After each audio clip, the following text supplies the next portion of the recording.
मैं पंकज कुमार आप सभी को आपके अपने मैथमेटिक्स चैनल में स्वागत करता हूं। चलिए आज हम लोग क्लास 10th के ट्राइगोनोमेट्रिक इंट्रोडक्शन के बारे में हम चर्चा करते हैं। और सबसे पहले आपको बता दें कि यदि आप इस इंट्रोडक्शन क्लास को पूरा यदि आप कवर कर लेते हैं तो आपको शायद पूरे ट्राइगोनोमेट्री में कहीं कोई प्रॉब्लम नहीं होगा। और यदि ध्यान नहीं देते हैं तो एक्सरसाइज में बनाने में बहुत कठिनाइयों का सामना करना पड़ सकता है, क्योंकि ट्राइगोनोमेट्री जो है वह बिल्कुल 100% फार्मूला पर बेस्ड चैप्टर है। तो चलिए सबसे पहले हम लोग जाने कि इंट्रोडक्शन में कि ट्राइगोनोमेट्री क्या होता है। तो त्रिकोणमिति की चर्चा करें तो इसमें सबसे पहले आपको देखना है कि त्रिकोणमिति जो है वह क्या है, ट्राइगोनोमेट्री क्या है। तो कहा जाता है कि ट्राइगोनोमेट्री जो है वह 3 ग्रीक वर्ड से मिलकर बना हुआ है, जिसमें कि आपको बता दें कि जिसमें ट्राई का मतलब होता है 3 और गोनों का अर्थ होता है एंगल एंड मेट्री जो शब्द है वह मेट्रॉन से लिया गया है, जिसका अर्थ होता है मेजरमेंट, अर्थात 3 कोनों की माप। यानी कि यहां से ही इसका डिफिनेशन बिल्कुल क्लियर हो पाता है। हम लोग कहे हैं कि त्रिकोणमिति जो है वह 3 कोण की मापों का अध्ययन है। कह सकते हैं कि त्रिकोणमिति क्या है, तो 3 कोणों के मापों का अध्ययन है। या हम कह सकते हैं तो सिर्फ 3 कोणों का ही माप नहीं, त्रिकोणमिति 3 कोण के माप का मतलब त्रिभुज। तो सिर्फ अब यदि हम त्रिभुज का अध्ययन करते हैं तो उसके साथ भुजा भी आपके पास आता है। तो आपको सबसे पहले यह पहचानना होगा कि इस त्रिभुज में 3 कोण और 3 भुजा के बीच क्या रिलेशन है और कौन सा अनुपात बनता है। इस अनुपात को यदि हम क्लियर करते हैं तो फिर आपको समझना बिल्कुल आसान हो जाता है। तो चलिए सबसे पहले हम समझ लें कि यहाँ पे किस प्रकार के ट्रायंगल के बारे में स्टडी हम लोग करेंगे और कैसा ट्रायंगल होगा। तो यहाँ पे आप लोग पहले भी जान चुके होंगे राइट एंगल ट्रायंगल यानी समकोण त्रिभुज। तो समकोण त्रिभुज के बारे में आप लोग जानते हैं, समकोण त्रिभुज यानी राइट एंगल्ड ट्रायंगल। तो समकोण त्रिभुज किसे कहते हैं? सबसे पहली बात आपके पास आता है कि राइट एंगल ट्रायंगल क्या होता है। What is right angle triangle, यानी समकोण त्रिभुज किसे कहते हैं। तो याद रखना है कि जिस त्रिभुज का एक कोण 90 डिग्री होता है, जिस त्रिभुज का एक कोण 90 डिग्री होता है समकोण त्रिभुज कहलाता है। यानी कि इसका एक कोण कितना डिग्री हो जाएगा, 90 डिग्री। चलिए उससे पहले हम थोड़ा सा और इस पर डिस्कशन कर ले कि समकोण त्रिभुज हम सिर्फ यहाँ पे स्टडी कर रहे हैं। तो आप 10th में त्रिभुज के बारे में स्टडी करते हैं त्रिकोणमिति के अंतर्गत, लेकिन जब आप आगे क्लास में जाएंगे, नेक्स्ट क्लास में जाते हैं, तो आपको इसके अंतर्गत चतुर्भुज, पंचभुज, षष्ठभुज और सर्कल के भी बारे में आपको अध्ययन करना पड़ सकता है। तो सबसे पहले आप यहाँ पे गौर कर ले कि पहले यहाँ पे जो बेसिक कंसेप्ट है, इस बेसिक कंसेप्ट को समझने के बाद आपको पूरा कंटिन्यू आप समझ लीजिए, तो आपको आगे के क्लास में भी कोई प्रॉब्लम नहीं होगा यदि आप यहाँ पे इस प्रॉब्लम को सोल्यूशन कर लेते हैं। तो चलिए सबसे पहले हम यहाँ पे समझे कि इसमें कौन सा 3 भुजा पे बन रहा है। इसमें 3 भुजा है और 3 कोण है, तो उसके बीच कौन सा रिलेशन है और कौन सा संबंध है। तो सबसे पहले याद रखना है कि यहाँ पे 90 डिग्री हम लोग जानते हैं कि 1 समकोण इज इक्वल टू होता है 90 डिग्री। और इसमें सबसे पहले याद रखना है कि समकोण के सामने का जो भुजा होता है यह कर्ण होता है, इसको हम लोग हाइपोटेनस कहते हैं। और सीधी सी बात हम लोग याद रख ले, पहचानने का तरीका, समकोण के सामने की भुजा होगा आपका कर्ण। उसके बाद इस दोनों में दो एंगल हमारे पास बन रहा है, ए बी और सी। बी समकोण है, राइट एंगल है। रेस्ट बचा आपके पास सी और ए। इन दोनों में से जिसको भी आप थीटा मानते हो, जिसको भी आप कोण मानते हो, तो कोण के सामने का जो भुजा हो जाएगा वह आपका होता है लंब, यानी कि परपेंडिकुलर, जिसे हम पी से सूचित करते हैं। यानी सीधी सी बात आपको याद रखना है कि कोण के सामने की भुजा बराबर होता है लंब, और शेष भुजा जो आपका होगा वह क्या होता है, शेष भुजा बचता है वह होता है आधार। चलिए एक बार फिर से हम रिपीट करते हैं।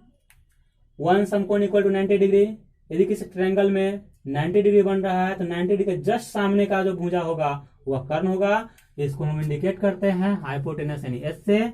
और इन दो कोण जो बच रहा है उसमें जिसको भी आप कोण मान रहे हो उस कोण के सामने का भुजा जो होता है वो लंब होता है, और शेष भुजा जो आपके पास बच रहा है वह बच रहा है आपके पास आधार बच रहा है। इसे हम बी से इंडिकेट करते हैं, बेस। चलिए कभी कभी ऐसा भी होता है कि आधार और लंब चेंज भी हो जाता है। जब हम बनाते हैं तो आपका आधार और लंब जो होता है वह परिवर्तन होता है, चेंज होता है। तो उसके पीछे क्या रीजन है? लंब तो चेंज नहीं होगा, सॉरी समकोण के सामने का भुजा कर्ण तो चेंज नहीं होगा, लेकिन आधार और लंब चेंज हो सकता है।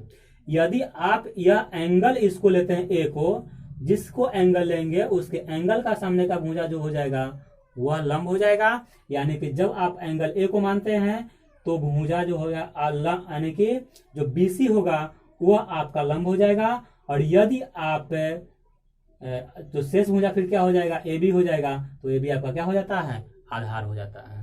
तो चलिए फिर हम लोग आगे बढ़ते हैं और इसके बीच जो भुजा के अनुपात के बीच रिलेशन है, संबंध है, उस संबंध को हम लोग देखते हैं, अनुपात को, यानी कि इसके रेशियो को हम देखते हैं। तो सबसे पहला जो आपके पास आता है साइन। साइन जो शब्द है वह पूरा शब्द है साइन, SINE, साइन। तो आपके पास एक कहा जाए एक क्वेश्चन आता है, प्रश्न आता है, साइन किसे कहते हैं, व्हाट इज साइन, साइन क्या होता है? तो हम कह सकते हैं समकोण त्रिभुज में लंब और कर्ण के अनुपात को साइन कहते हैं। समकोण त्रिभुज में लंब और कर्ण के अनुपात को साइन कहते हैं। The ratio of perpendicular and hypotenuse of a right angle triangle is called sine. Sine का अब कहा जाता है तो साइन को हम संकेत में यानी संक्षेप में हम लोग क्या लिखते हैं, संकेत में हम लोग इस फॉर्म में लिखते हैं SIN के सिर्फ हम लोग SIN लिखते हैं, और यहाँ पे जो एंगल लगा होता है उसको हम लोग लगा लेते हैं। तो sine theta is equal to हमारे पास फॉर्मूला होता है इस फिगर से AB बटा AC, दैट मीन्स AB जो है आपका परपेंडिकुलर है एंड AC जो है आपका कर्ण है यानी कि हाइपोटेनस है, यानी कि हम लोग कह सकते हैं लंब बटा कर्ण। चलिए यहां तक आशा है कि कोई प्रॉब्लम नहीं होगा। नेक्स्ट हम लोग जानते हैं, हम लोग आते हैं कोसाइन के बारे में। कोसाइन यानी कि कोसाइन किसे कहते हैं, what is cosine? The ratio of base and hypotenuse of a right angle triangle is called cosine. Cosine को संकेत में हम लोग क्या लिखते हैं, तो इसे संकेत में हम लोग कॉस लिखते हैं। यदि यहाँ पे हम थीटा एंगल ले चुके हैं, यहाँ पे थीटा लगाएंगे तो कॉस थीटा का फॉर्मूला हमारे पास क्या हो जाता है, यहाँ पे BC यानी कि आधार बटा में क्या हो जाएगा AC कर्ण। BC को B से इंडिकेट करते हैं और AC को हम लोग कर्ण यानी A से इंडिकेट करते हैं। तो इसका हमारे पास फॉर्मूला बन जाता है आधार बटा में कर्ण होता है। थर्ड हम लोग पॉइंट आते हैं नेक्स्ट, जिसको कि हम लोग कहते हैं टेंजेंट। टेंजेंट क्या होता है? तो समकोण त्रिभुज में लंब और आधार के अनुपात को, समकोण त्रिभुज में लंब और आधार के अनुपात को हम लोग कहते हैं टेंजेंट। और टेंजेंट को संकेत में या संक्षेप में हम लोग टैन लिखते हैं। क्या लिखते हैं? संकेत में हम लोग लिखते हैं टैन। और एंगल यहाँ पे थीटा है तो हम लोग थीटा लिखेंगे। और टैन थीटा का हमारे पास यहाँ पे फॉर्मूला इस्तेमाल हो जाएगा जो डिफिनीशन से हो जाता है लंब और आधार का रेशियो, यानी कि AB बटा BC। AB का यहाँ पे फॉर्मूला होता है AB यानी बेस परपेंडिकुलर, लंब P, और BC जो है यहाँ पे आधार है, इसलिए इसको हम लोग B द्वारा इंडिकेट करते हैं, यानी कि इसको हम लोग लिख पाएंगे लंब बटा में आधार। चलिए, यह जो तीन फॉर्मूला आप लोग देखे अभी, जो त्रिकोणमितीय अनुपात का हम लोग तीन फॉर्मूला देख रहे हैं, साइन, कॉस और टेन। त्रिकोणमिति का मूल जड़ यही है, त्रिकोणमिति का मूल जड़ यही है, साइन, कॉस और टेन। इसको हम एक बार फिर से रिपीटेशन कर रहे हैं। साइन थीटा बराबर लंब बटा कर्ण, कॉस थीटा बराबर आधार बटा कर्ण, टेन थीटा बराबर लंब बटा आधार। जितना भी फॉर्मूला आपके पास बन रहा है त्रिकोणमिति में, आप त्रिकोणमिति रेशियो में जाइए, 6 फॉर्मूला का यूज हम लोग करते हैं। Sine, cos, tan, cot, cosec और सेक का इस्तेमाल करते हैं। फिर आगे हम लोग जितने भी फॉर्मूला हम लोग आते हैं वो सारे के सारे फॉर्मूला जो इस्तेमाल होते हैं, बस यही मेन आधार फॉर्मूला यही है। और इस फॉर्मूला को लेते हुए हम आगे बढ़ते हैं। और इसको एक याद करने का हमने ट्रिक बताया है, इसका ट्रिक को भी ध्यान दीजिए।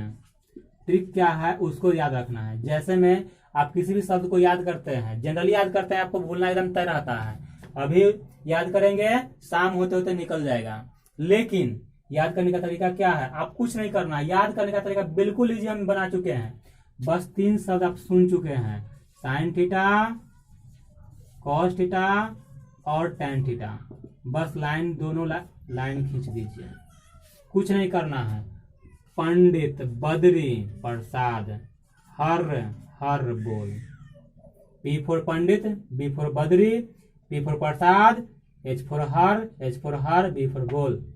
पंडित, बद्री, प्रसाद, हर बोल। आप बिल्कुल आसानी से इस चीज को याद करने के लिए आप एकदम वीडियो को पॉज कर सकते हैं और लिख ले सकते हैं।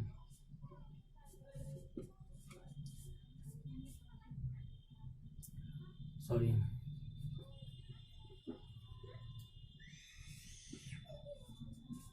बद्री, प्रसाद और नीचे हो जाएगा हर बोल। ये आपके जो फॉर्मूले हैं इसको याद करना बिल्कुल आसान हो जाता है इस ट्रिक से। पंडित, बद्री, प्रसाद, हर बोल। चलिए अब इसको याद कर लेना है और याद करने के बाद फिर हम आगे बढ़ेंगे। कहां तक पहुंचा? रुको।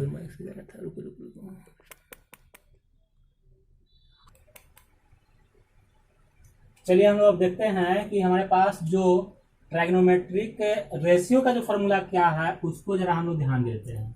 जैसे में साइन थीटा को अभी आपने देखा, फिर हम लोग देखा कॉस थीटा और टेन थीटा। तो चलिए अब हम लोग यहाँ 3 फॉर्मूला से आगे जो फॉर्मूला क्रिएट हो रहा है उसको हम कैसे क्रिएट कर पाते हैं। तो साइन थीटा का फॉर्मूला क्या होता है? P/H। कॉस का फॉर्मूला क्या होता है? B/H। टेन का फॉर्मूला क्या होता है? P/B होता है।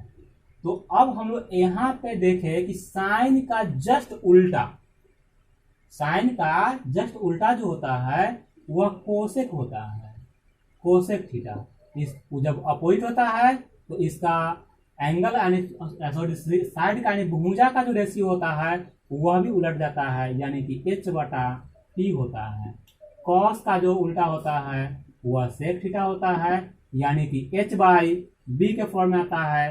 टेन का उल्टा जो होता है वह कॉट थीटा होता है, जो B/P के फॉर्म में आता है। तो इस प्रकार से हम कहते हैं कि जो त्रिकोणमितीय अनुपात का जो फॉर्मूला है वह मेनली 6 है, और 6 का फॉर्मूला आपको मैंने यहाँ बता दिया है। और इससे अब फिर फॉर्मूला आगे जो बनता है उसको जरा गौर कीजिएगा। तो फर्स्ट आपके पास याद रखना है कि जो त्रिकोणमितीय अनुपात है और उसके अपोजिट फार्मूला यानी उल्टा फार्मूला, तो उल्टे फार्मूला का गुणनफल हमेशा 1 होगा। क्या होगा? यानी साइन थीटा इंटू यदि आप करते हैं कोसेक थीटा तो इसका मान होता है 1। अब कैसे होता है थोड़ा सा हम लोग प्रूव कर ले, क्योंकि साइन थीटा का वैल्यू जो होता है p/h होता है और कोसेक थीटा का जो वैल्यू होता है वह h/p होता है। h से h कट जाएगा, p से p कट जाएगा, यानी कि हम 1 प्राप्त कर लेंगे। तो इस तरह से इसके आगे जितना भी फार्मूला बनेगा उस सबका प्रूफ हम लोग के पास है और इसका हम लोग प्रूफ भी करते हैं और फिर हम लोग बनाते भी हैं।